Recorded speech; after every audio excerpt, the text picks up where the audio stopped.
Hello there guys, and welcome to another one of my reviews. Today we're going to talk about the brand new Opel Frontera. Yes, Opel decided to revive the Frontera name, and I know a lot of old school die-hard fans of the nameplate and the brand are now doing the epic facepalm because this current model doesn't really have a lot in common with the original. The original was adored for its robustness, for its reliability, for its big engines and its off-road capabilities. Now this car though is adapted to the current market, and that means it has a small efficient engine under the hood. It's a hybrid, it's a full hybrid also. It's spacious inside. It's actually bigger than the original short wheelbase version of the Frontera, and it's supposed to be very cheap to run and to buy, with prices around 25,000 euros. That's a pretty good deal for a potential 7-seater, right? So today we're going to talk about this car, which is built under the Stellantis umbrella. The Stellantis umbrella includes a lot of brands and a lot of platforms, and this car uses the Smart Car platform, which was developed for low budget models like this one, like the Citroën C3, the Citroën C3 Aircross, and a number of other models coming out later this year. So it's a no-frills car. It's just supposed to be an efficient people carrier that will rival, and I think it has a lot of potential against the Duster. The Dacia Duster has been a sales success because it was affordable and it was a rugged car. And I think this car is trying to replicate the Duster, with an important side note that this one cannot be had with all-wheel drive, whereas the Duster can, even though you do get a manual gearbox. However, this one, the Frontera, is available with an electric drivetrain. So pros and cons on both sides of the fence. Now, in terms of design, this car follows the modern day Opel design cues. So we have the Opel visor up front, right, with the DRLs. Now, are quite familiar by now. We've seen them on the Grandland, we've seen them on the Corsa, we've seen them on the Astra, we've seen them on all modern day Opel models. We have a very clean front end, a very clean grille, and I think this car is quite a good looking one, and I prefer it to the Citroën C3 Aircross, to be honest.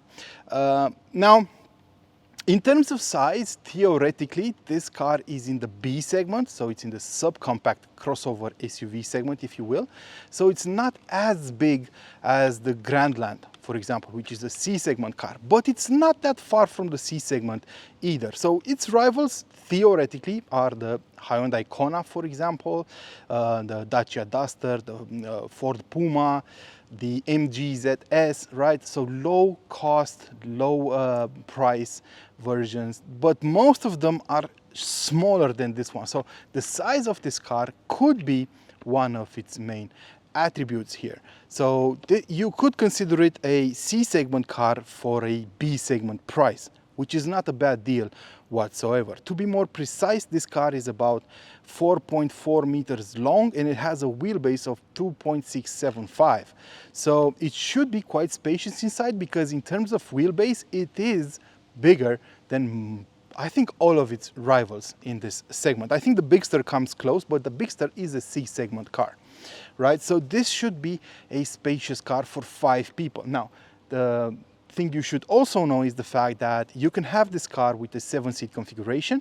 You can add an extra row, but I don't think that's going to be very comfortable for people sitting all the way in the back. So we'll see when we get there. But the interesting thing is the fact that you can order this car with 7 seats by just taking an option in the configurator, and it's about 700-800 euros.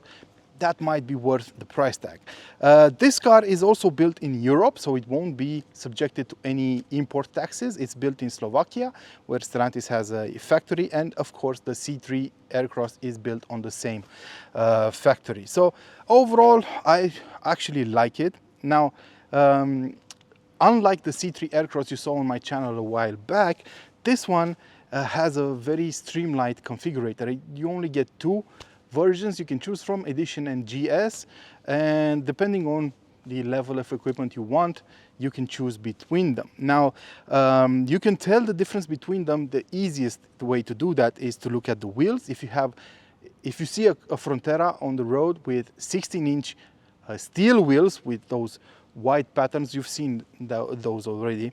That's the base version, and if you see them, if you see one with 17-inch alloy wheels, that's the higher spec version, right? So the doors open quite wide. Our car is the top spec version. It is fully loaded, if you can say that. It even has this optional khaki green color, which is about 600 euros, which is about 400 and something euros, and I think it's worth every penny. And I was actually looking at the paint, and there's no blemish on it. It seems like it was applied very nicely. I've seen a lot of modern day, quite expensive cars with some ripples in the paint from the factory.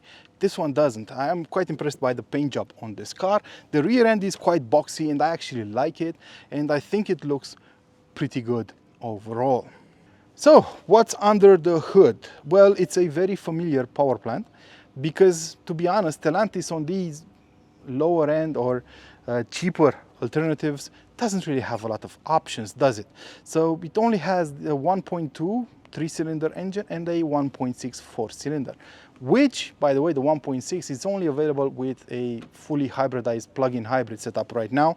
As far as I can tell, as far as I know, the hybrids using the 1.6 are being phased out. So this is a reworked version of the 1.2. Now, I know this 1.2 doesn't have a great reputation because of its timing belt, and that seemed to be quite fragile in the past, but they have reworked it.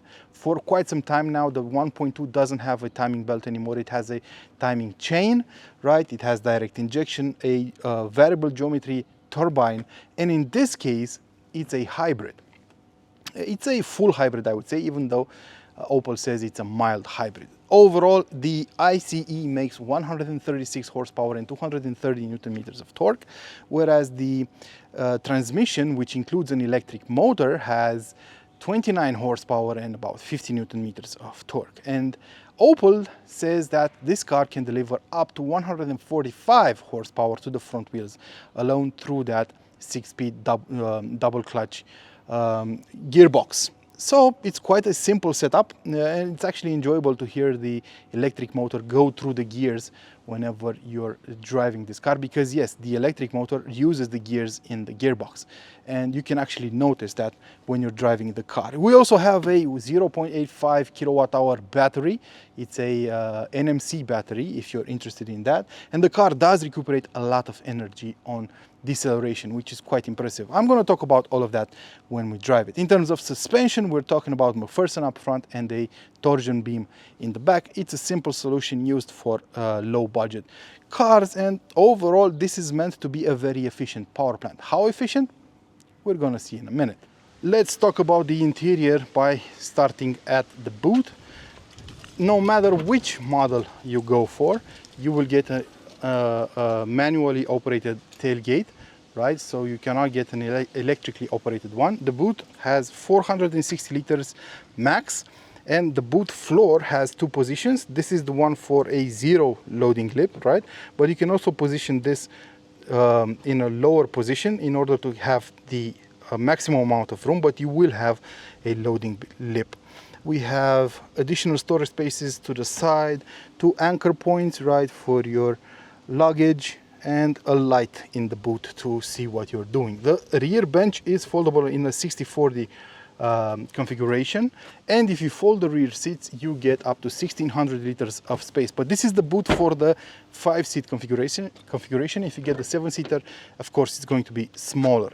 A short build quality check. So we have rough touch plastic. You would expect that it's in line with what you will find on a Duster, for example, but we do have such soft touch materials over here for your elbows, which is definitely a plus. And no matter which version you go for, you cannot get synthetic leather or leather for the upholstery. You can only get this textile finish, which is done from recycled fibers. And you have two anchor points. For your child seats, right? But no armrest in the back. Let's see what kind of space you get in here. So I'm 6 feet tall, and the driver's seat is adjusted in my comfortable driving position. Notice these storage spaces over here, and I have plenty of room over here in the back. Let's check the headroom. This is the headroom. For a 6 feet person, I think that's enough. You can fit 4 adults such as myself easily in this car. We have a transmission tunnel over here, which is basically a structural element because you have no running gear in here, and 2 USB-C charging ports and a 12-volt socket, but no AC vents, right? No AC vent on the pillar, no AC vent over here on the center console, and that means that it could be possible that the rear occupants could get hot or cold during winter or summer time. Notice the materials used on the front door card are a bit better over here in this bit over here, but other than that we still have the same plastic used overall, and we still have that textile finish over here for your elbows, and this element over here tells you that this is a recycled material. And these are the seats, a highlight of the car definitely, because they have this element over here. It's a sort of depression over here that theoretically takes the pressure off your spine whenever you're driving for longer periods of time. And what I can tell you is that I had a road trip yesterday for about 400 kilometers driving this car almost non-stop, and it was incredibly comfortable. So yeah, that's a big plus. No matter the equipment level you go for, the seats will be manually adjustable. This is the driver's perspective, if you will. The steering wheel is wrapped in synthetic leather, but I appreciate the fact that we have physical buttons on it, right? And this is the most important button. It allows you to turn off the noisy speed limit warning system. Another plus compared to the C3 is the fact that we have a storage space over here and another one over here, and we have a more traditional layout for the dashboard. On the C3 we had that head-up display combination that Peugeot and Citroën got us used to. We have a regular screen over here for the instrument cluster, which shows the important info you will be interested in, but not more, not less. It's adhering to the Opel digital detox philosophy. We have a screen over here for Apple CarPlay and Android Auto, but on base models you don't get this screen. You get a phone holder, and you can use the phone as your car's infotainment system. You can connect to the car. This is the panel for the climate control. It's automatic in this case, but if you're buying this car in a low spec version, you will get a manual AC setup. You have a phone charger over here, 2 USB-C ports, right, for charging your phone. Cup holders. This is an elastic bit over here that can be adjusted, right? You can actually take it off. This is the gear shift lever, the parking brake, some additional storage space over here and over here. So overall, I think this is a nice place to be in. It's simple, it's straightforward. Yeah, the materials aren't exactly great, but it's only in areas you will rarely have contact with, and I don't think that's going to be an issue. Let's talk about the way this car handles city driving. So the first thing you're going to notice is just how refined the ICE under the hood is. And I know we're talking about a 3-cylinder, but trust me when I tell you, this is one of the best 3-cylinders on the market right now in terms of refinement. It's very well balanced. I could not believe just how well this tiny little 1.2 engine performed compared to its size and architecture, and I was quite impressed by it. It's very quiet. You rarely hear it from under the hood, and most of the time the transmission will keep it down low in the rev range to make it as efficient as possible. And all of that is doable because we have a hybrid setup. So the electric motor will help this tiny 1.2 all of the time to make it a bit more punchy, more refined overall. So the only times when you will notice the vibrations of that 1.2 are when the ICE will start and stop, mainly while standing still. That's when you will notice that it has maybe a couple of extra vibrations compared to a 4-cylinder. But overall, it is incredibly refined for such a power plant. And what I also noticed is the fact that that electric motor in the transmission will power the car a lot of the time you're driving around town. So setting off will most of the time be done electrically, right? Coming to a complete stop means the IC will be turned off and the electric motor will power everything that needs to be powered in order for you to be safe, right? It will recuperate a lot of energy. That's yet another surprise I had, because normally when you drive a 1.2 3-cylinder, when you take your foot off the go faster pedal, you'll either be coasting, or you will have a very kind of engine brake at your disposal. So not a very strong engine brake overall. That's not the case here, because that electric motor is recuperating a lot of energy while decelerating. You will have a quite strong behavior from it, a quite strong regenerative brake from it. And that was one of my surprises. It feels like an electric car to some point. But the point is to replenish the battery during braking in order to save fuel. So yeah, a lot of the time you will be driving in electric mode with this car, and that saves some fuel. But that's not the only thing that's a very pro Frontera item to be talked about, right?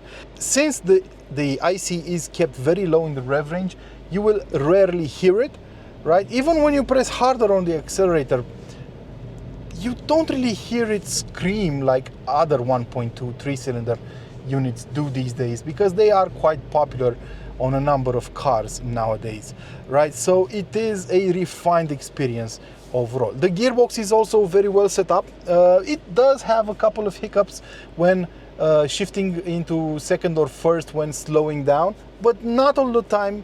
Sometimes you might hear it, sometimes you may not, but most of the time the gearbox will be quite okay. It's definitely better than the IC torque converter we had on older Stellantis models, where there was a definite confusion in the transmission whenever slowing down to a complete halt. This behaves a lot better overall. Now, the suspension is also one of the highlights. Compared to the Citroën, the C3 Aircross, we don't have those progressive cushions on the dampers, so this car will feel a tiny bit more robust over potholes. It will feel a bit stiffer, but just by a very, very tiny amount. At the same time, this suspension does reduce the body roll of the car, which was more noticeable on the C3. And I actually prefer this setup because it's comfortable and yet very refined overall. And I quite enjoyed my time with the car. It soaks up the bumps rather nicely. Those meaty tires do help out as well in this regard. Now, I did notice on the Citroën that the suspension was a bit louder than I expected. This car is quieter in that regard, and it might have something to do with those dampers. It still sends some noise in the cabin going over sharp-edged bumps, but overall this is a quieter car than the C3 when it comes to the suspension setup. Also, since we're around town, we should talk about the way it feels. So it's a big car, right, compared to its rivals, but it's not too big that you cannot drive it comfortably in a busy city like we're doing right now, right? So it's small enough to allow you to squeeze in tight spaces. The steering is incredibly light, right? The brake pedal has a nice feel to it. It's well blended, so you don't feel any hiccups between regenerative brakes and mechanical braking, so that's good. What I'm missing in this car, and I'm missing it in a number of Stellantis products these days, is the auto hold option. That's not okay in my book. It should be offered. I'm tired of sitting with my foot on the brake at countless stop signs. So the last thing we need to talk about is the fuel consumption. So overall, during my time with the car, I saw an average of 7.4 liters per 100 kilometers covered, which is pretty good in my book. Normally, 1.2 liter 3-cylinder engines on cars this big do tend to go over 10 liters in Bucharest, which is one of the busiest cities in the world. 7.4 is amazing, and it's a testament to just how much you're driving on electricity alone with this car. Without that, I'm doubtful that you would get such good results in terms of fuel consumption.